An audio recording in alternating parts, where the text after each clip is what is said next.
Eclesiastés capítulo número 1. Dice en el capítulo número 1 hasta el versículo número 11. Palabras del predicador, hijo de David, rey en Jerusalén. Vanidad de vanidades, dijo el predicador, vanidad de vanidades, todo es vanidad. ¿Qué provecho tiene el hombre de todo su trabajo con que se afana debajo del sol? Generación va y generación viene, mas la tierra siempre permanece. Sale el sol y se pone el sol, y se apresura a volver al lugar de donde se levanta. El viento tira hacia el sur y rodea el norte. Va girando de continuo y a sus giros vuelve el viento de nuevo. Los ríos van al mar y el mar no se llena. Al lugar de donde los ríos vinieron, allí vuelven para correr de nuevo. Todas las cosas son fatigosas, más de lo que el hombre puede expresar. Nunca se sacia el ojo de ver, ni el oído de oír. ¿Qué es lo que fue? Lo mismo que será. ¿Qué es lo que ha sido hecho? Lo mismo que se hará. Y nada hay nuevo bajo del sol. Hay algo que se puede decir, he aquí, esto es nuevo. Ya fue en los siglos que nos han precedido. No hay memoria de lo que precedió, ni tampoco de lo que sucederá habrá memoria en los que serán después. Vamos al Señor en oración y en un momento veremos lo que Dios quiere decirnos con Eclesiastés. Amado Padre, Dios Santo, gracias por tu palabra, por lo que tú nos enseñas en ella. Señor, que tu Santo Espíritu nos hable y que un servidor sea solo un vocero que habla en tu lugar. Señor, manifiéstate en medio de nosotros y enséñanos el propósito de tu palabra para nuestra vida. En el nombre de Cristo Jesús te damos gracias por todo. Amén. Eclesiastés no es un libro de fragmentos arreglados sin ton ni son, ni tampoco es un grupo de versículos agrupados de forma aleatoria. Como vimos la semana pasada, los que estuvisteis la semana pasada, estuvimos viendo un bosquejo de lo que es el conjunto del libro de Eclesiastés. Y es muy importante porque no pondremos nunca demasiado énfasis en lo importante es que cada texto en su contexto y de acuerdo con todos los textos de la palabra de Dios, porque la Biblia nunca se contradice y la Biblia siempre nos muestra lo que Dios quiere para nuestra vida. Ahora, vimos la semana pasada ese bosquejo de 3 puntos que nos resume el libro de Eclesiastés. En primer lugar, en ese resumen que nos muestra como primer punto que vimos la semana pasada, pues tiene que ver con todo lo que nos muestra la palabra de Dios. Dice en el primer punto, vimos que todo es vanidad en este mundo. Está especificando todo el libro, especificando que todo en esta tierra, sin Dios, es vanidad. Ya he aclarado una idea. Luego encontramos la realización de diversos experimentos por medio de los cuales Salomón buscó satisfacción en diferentes áreas. Y mencionamos muchas de ellas, como era en la ciencia, pero una aclaración, todas esas son experiencias humanas, desde el punto de vista humano. En la ciencia estuvimos viendo, en las leyes de la naturaleza, también vimos realmente como en la sabiduría, conocimiento más bien, la filosofía, y vimos esas experiencias que nombramos, que el resto del libro va pasando por diferentes experiencias como son también el placer, las riquezas, el materialismo, es decir, vivir para el ahora, para vivir para el tiempo presente, es lo que está tratando Salomón. También en esas experiencias llega al punto pesimista y que parece negativo, nos muestra también cómo Salomón exploró el fatalismo, el egoísmo, la religión, las riquezas, incluso habla de la moralidad. Y realmente vemos que al final del libro, vemos los versículos finales del libro que nos presenta el resultado de esas experiencias. Y si queréis, vamos a releer esos dos últimos versículos porque hay muchas personas que han mencionado textos de la Biblia y, por supuesto, manipulando la Escritura y no teniendo en cuenta lo que Dios dice, pero no llegan a leer los dos últimos versículos que aparecen ahí. Es en el capítulo 12, versículos 13 y 14. El fin de todo discurso oído es este: teme a Dios y guarda sus mandamientos, porque esto es el todo del hombre. Porque Dios traerá toda obra a juicio juntamente con toda cosa encubierta, sea buena o sea mala. O sea, cuando tienes esto en mente, que lo va mencionando varias veces durante el escrito de Eclesiastés, pues te vas dando cuenta realmente de que todas estas son experiencias desde el punto de vista humano. Incluso nos llama la atención que debemos de tener en cuenta que hay conclusiones en cada experimento. Cada vez que hay un experimento hay conclusiones, pero son conclusiones humanas.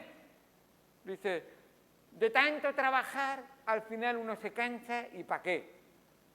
Para los que vienen detrás de ti, que van a derrochar el dinero. Y dices, vaya, qué conclusión. Pero cuando no tienes los ojos puestos en Dios, en el Señor, humanamente tienes una conclusión de que dices, vanidad de vanidades, ¿para qué voy a trabajar?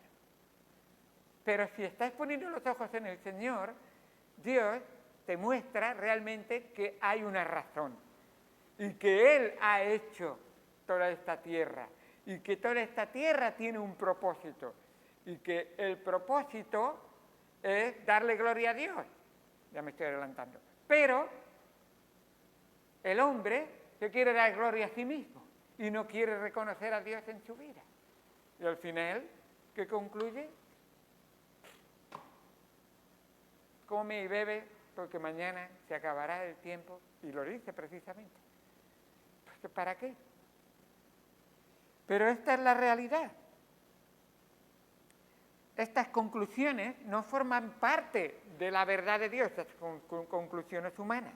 No es lo que Dios, no es la voluntad de Dios para nuestra vida, sino que son razonamientos del ser humano y, como siempre dice ahí, que vive debajo del sol. No cree que hay nadie más allá del sol. Ahí se acaba todo. Debajo del sol está todo lo que es. Comamos y bebamos porque mañana moriremos.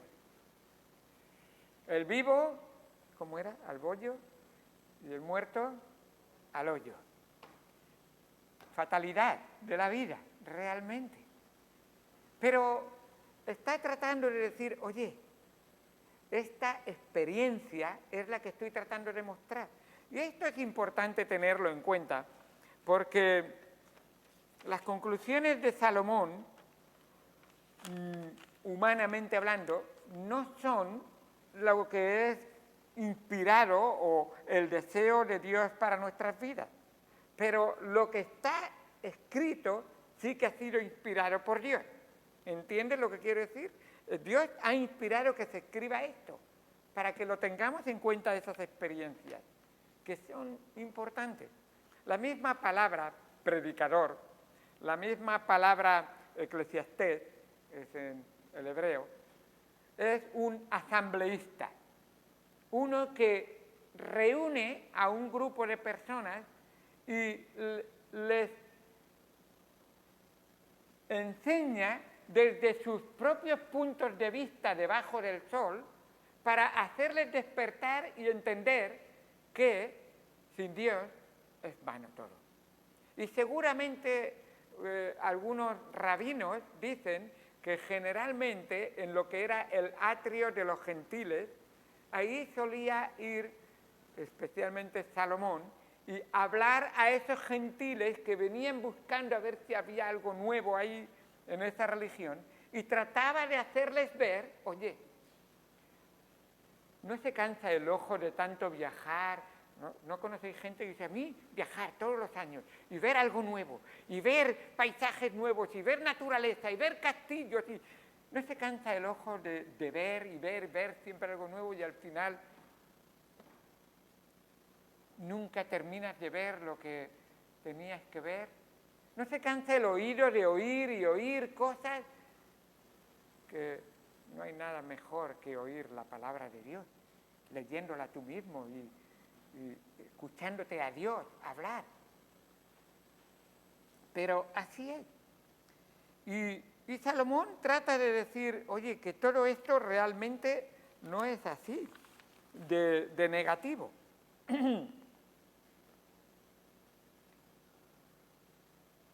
Coelet es la palabra en el hebreo. Y hay que entender realmente que yerran quienes consideran al predicador un escéptico o un pesimista. ¿En qué consiste realmente la literatura de la sabiduría hebrea? ¿O realmente la sabiduría hebrea? Pues en realidad consiste en vivir según o bajo el temor de Dios. Y todo lo que tratan de enseñar es el temor de Dios. Esto es Eclesiastés, es realmente una guía para la vida, y es lo que trata de mostrar, es una guía para la vida. Ciertas expresiones como vanidad de vanidades, que nombramos la semana pasada, que aparecen más de 30 veces, unos 37, ciertas expresiones que se repiten como bajo el sol, otras 30 veces que aparece también, tratan de mostrar realmente, oye, la experiencia de la vida, la experiencia de la humanidad, lo que es el existencialismo, lo que es vivir solamente para el yo y el ahora. Vanidad de vanidades, si no se tiene en cuenta a Dios. Y es lo que trata de enseñar. Ese contraste que nos muestra la palabra de Dios. En el capítulo 2, versículo 24, dice, no hay cosa mejor para el hombre, sino que coma y beba y que su alma se alegre de su trabajo. También he visto que esto es de la mano de Dios. Y está diciendo, dice, oye, pero si comer y beber no es malo, pero si se hace para la gloria de Dios. Si ver la naturaleza del mundo y comprender cómo es la lluvia, cómo el cielo absorbe el agua del mar y lo lleva a las nubes, y las nubes suben a las montañas y descargan la lluvia, y las montañas se llenan de agua, y entonces vemos los ríos que recogen el agua y echan el agua al mar. Y dices, anda, ese ciclo de la naturaleza, qué interesante es. Pero es Dios, reconoce que es Dios quien está haciendo esa obra y ha diseñado ese ciclo. Si ver el arco iris es maravilloso y bonito tras una lluvia, pero reconoces que eso es una manifestación del amor de Dios, que prometió que nunca más habrá otro diluvio sobre la tierra. No, eso es. Y cuando tratas de explicarlo todo sin Dios, entonces el escritor, el asambleísta, el que reunía a todos esos quizás escépticos que venían a ver qué clase de religión tenían ahí y a qué Dios adoraban, él dice, sin Dios todo es vanidad. Sin tener en cuenta al Creador, sin tener en cuenta al que sostiene la vida, sin tener en cuenta a aquel que hace que la ley de la gravedad permanezca y tú no salgas disparado de la Tierra hacia el espacio porque te atrae con 9,8 kilos hacia abajo para que no salgas volando. Porque la Tierra gira y sorpréndete a 1.600 kilómetros por hora y tú estás ahí pegado. Y empiezas a dar vueltas.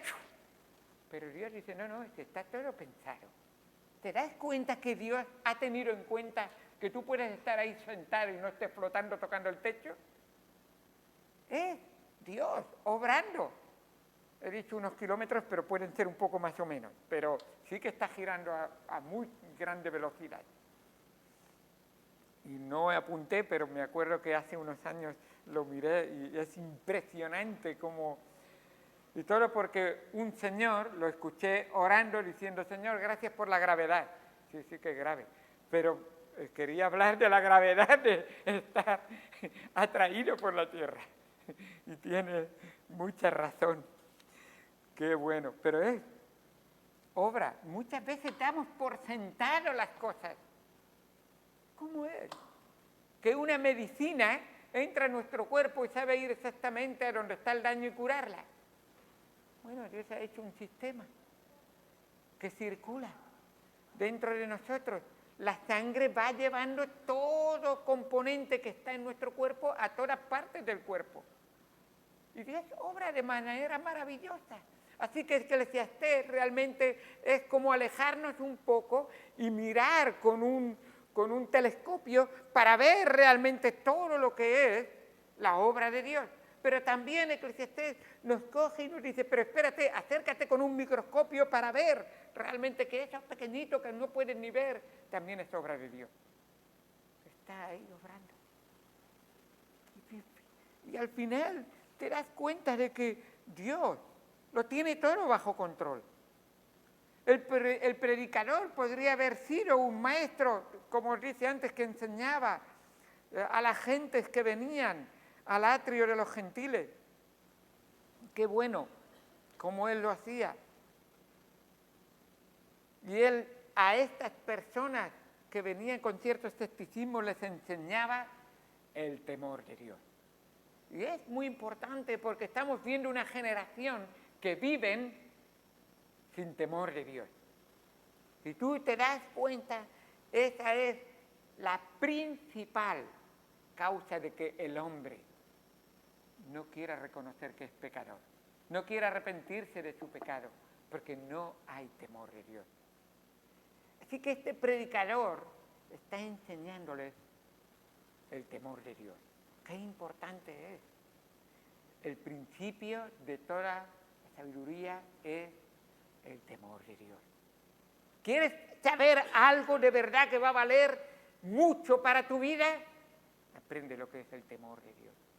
Temor no es miedo necesariamente, aunque está incluido. Temor es respeto, reverencia, honra y, por supuesto, un deseo de agradar y obedecer. Eso es. Mirad cómo expresa Proverbios capítulo 8, versículo 13, lo que es el temor de Dios.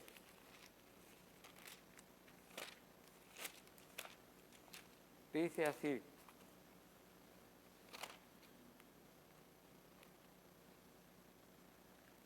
¿qué es el temor de Dios? Lo que estamos viendo que la sociedad en general, pero tristemente también a veces se mete también dentro de las iglesias, personas que no tienen ningún temor. ¿Por qué? ¿Qué es el temor de Dios? El temor de Jehová es aborrecer el mal. El mundo no aborrece el mal. El mundo no aborrece el pecado. Y tristemente a veces los cristianos tampoco. Pensamos, bueno, he caído, perdón, y sigo con mi vida igual. No. Mira el pecado como Dios lo ve. ¿Cómo lo ve? Cuando no hay un arrepentimiento sincero, ¿qué dice Dios? Dice, la soberbia y la arrogancia, el mal camino, la boca perversa, aborrezco.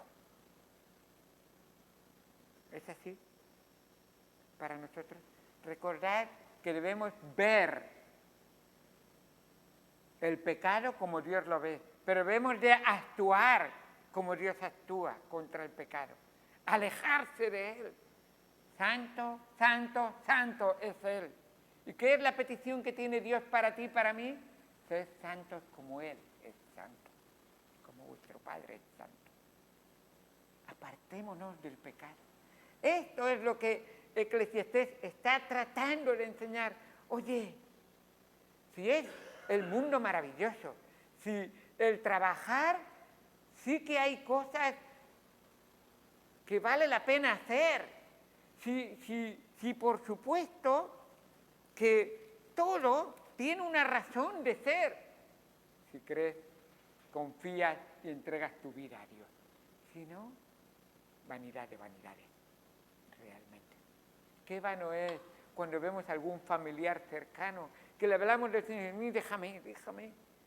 ¿Y qué propósito tienes en tu vida? Déjame que estoy deprimido y tengo un amigo deprimido constantemente. Un amigo que tenemos, Fernando y yo, una y otra vez le hablamos del Señor. Y hubo un tiempo que venía a la iglesia, pero lo dejó. Se deprimió, se hundió, empezó a ir al médico, le empezaron a dar pastillas, se ha hecho drogadicto básicamente. Que depende constantemente de drogas, por decirlo de alguna manera. Y es muy fuerte. Pero, ¿por qué? Porque no tiene temor de Dios. Y así empieza, no teniendo temor de Dios. Qué bueno es cuando te das cuenta. Una cosa es vivir para el mundo y sus ídolos, y otra cosa distinta es que, como explica el predicador, vivir del mundo que Dios ha hecho y gozar de sus bendiciones con agradecimiento y reverencia. Qué bueno. Y así es, realmente, que es una bendición. La realidad es que el escritor de Eclesiastés, una y otra vez, trata de mostrarnos de que somos incapaces de descubrir el sentido de la vida y de la muerte por nosotros mismos. Esto es como introducción. Vamos a ver lo que él dice en cuanto a la vida y en cuanto a la muerte. Y la verdad es que lo sabemos y lo conocemos solamente en la medida en que Dios nos lo revela en su palabra. Es importante. La gente quiere encontrar sentido a la vida, quiere encontrar razón de por qué es la muerte sin tener en cuenta a Dios y su palabra. Y realmente es un sinsentido buscar eso. Porque Dios es el autor de la vida, el dador de la vida, el sostenedor de la vida y el que un día le pedirá cuentas a la vida de cada uno. Además, el único que tiene las llaves de la muerte y del Hades es nuestro Señor. No es ni el diablo, no es ni la gente, no es ni los médicos, no es nadie más que Dios. Dios decide cuándo la muerte le va a llegar a cada uno y cuándo Dios le pedirá cuenta. Está establecido para los hombres que mueran una sola vez y después de esto, el juicio. Así es. De así termina el escritor de Eclesiastés diciendo: cada uno dará cuentas a Dios de sí mismo, sea bueno o sea malo. Escúchame, todos somos malos. Lo único bueno que podrías hacer en esta vida es creer en Dios. El día que haces eso, haces lo mejor que has podido hacer en tu vida. Creer, confiar, entregar tu vida al Señor.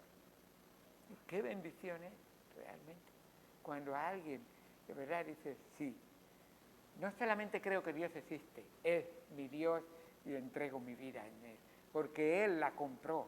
Primero me la dio como creador y segundo me la compró como redentor. Le doy mi vida a Él. Y el escritor les dice y nos enseña la bendición que hay de la palabra de Dios. Así que el predicador exhorta a vivir en el temor de Dios, obedeciendo a sus mandamientos y a vivir en esa espera de su misericordia para nosotros. No hay otra cosa mejor que la misericordia de Dios, que siempre una bendición. Aquella gentil que vino al Señor Jesucristo, aquella mujer, y le dijo: mi hija está enferma, y él dice, no está bien que dé el pan a los perrillos. Y ella le dijo, pero aún los perrillos vienen a la mesa de sus amos y comen de las migajas que caen. Y el Señor le dice, esto es, no he hallado fe como la de ella en Israel. Ese sí que es fe, que está creyendo verdaderamente, que cree que una migaja de la mesa del Señor es misericordia que necesitamos. Y tan siquiera pensáramos en lo importante que es que el Señor nos dé de su misericordia. Por eso deberíamos de enfocarlo empezando con reconocer que somos pecadores. Y el escritor de Eclesiastés en el capítulo 7, versículo número 20, búsquenlo conmigo. Eclesiastés 7:20 nos dice claramente y está diciendo, mira, todo lo que hay en el universo, todo lo que, las maravillas que hay, pero escucha, de todo esfuerzo humano y de todo lo que el hombre pueda estudiar, de todo lo que pueda leer, hay una cosa muy importante que debes de entender. Eclesiastés 7:20, ciertamente no hay hombre justo en la tierra que haga el bien y nunca peque. ¿Estás tú en esa condición reconociendo que eres pecador? ¿Estás dándote cuenta de que no hay ni siquiera uno que sea justo? Todos a una se apartaron, todos se desviaron, cada cual siguió su propio camino. Entonces, arrepiéntete. Si decimos que no tenemos pecado, nos engañamos a nosotros mismos y la verdad no está en nosotros. Como nos dice el apóstol Juan en 1 de Juan 1:8. Y el versículo 10 es muy semejante. Si decimos que no tenemos pecado, si decimos que no hemos pecado, le hacemos a él mentiroso y su palabra no está en nosotros. Qué bueno es ver que necesitamos arrepentirnos. Y cuando nos arrepentimos, nos dice el siguiente versículo, que si alguno hubiere pecado, abogado tenemos para con el Padre, a Jesucristo el justo. ¡Qué bueno! Tú, hermano, que has conocido a Cristo, también necesitas la misericordia del Señor. Si confesamos nuestros pecados, Él es fiel y justo para perdonar nuestros pecados y limpiarnos de toda maldad. Y recuerda, ven al abogado, al único que no ha fallado nunca, el que siempre ha defendido y ha ganado todos los juicios, porque ha pagado la deuda de nuestro pecado. Jesucristo el justo. Ese es el mejor. Qué bueno. Ahora, tengamos en cuenta, dice en el capítulo 7 de Eclesiastés, versículo 14, en el día del bien, goza del bien, y en el día de la adversidad, considera. Dios hizo tanto lo uno como lo otro a fin de que el hombre nada halle después de él. Y esa es la realidad. Eclesiastés 7:14. De fuera de Dios no vas a encontrar nada de verdadera felicidad, nada que satisfaga, nada que te limpie de tus pecados y de tu maldad, nada que te dé seguridad para la eternidad. Él es el único. Así que qué bueno es cuando hemos confiado plenamente en Él y hemos entregado toda nuestra vida a Él. Bien, es bueno tener en cuenta la obra que Dios ha hecho. Eclesiastés debe considerarse una apología dirigida a las personas cuya visión no va más allá de lo que está debajo del sol. Ese es el propósito. Así que el autor demuestra la vanidad de la filosofía que abraza el mundo, de la psicología con la que tratan de vivir, y subraya de una manera muy clara la futilidad del materialismo o la futilidad de una vida sin Dios. Es una vida vacía, y eso es lo que significa la misma palabra, vanidad. La palabra vanidad está indicándonos realmente, es la palabra jabel y significa vaciedad o algo que es transitorio e insatisfactorio. Y también la palabra vanidad es aliento, incluso el mal aliento.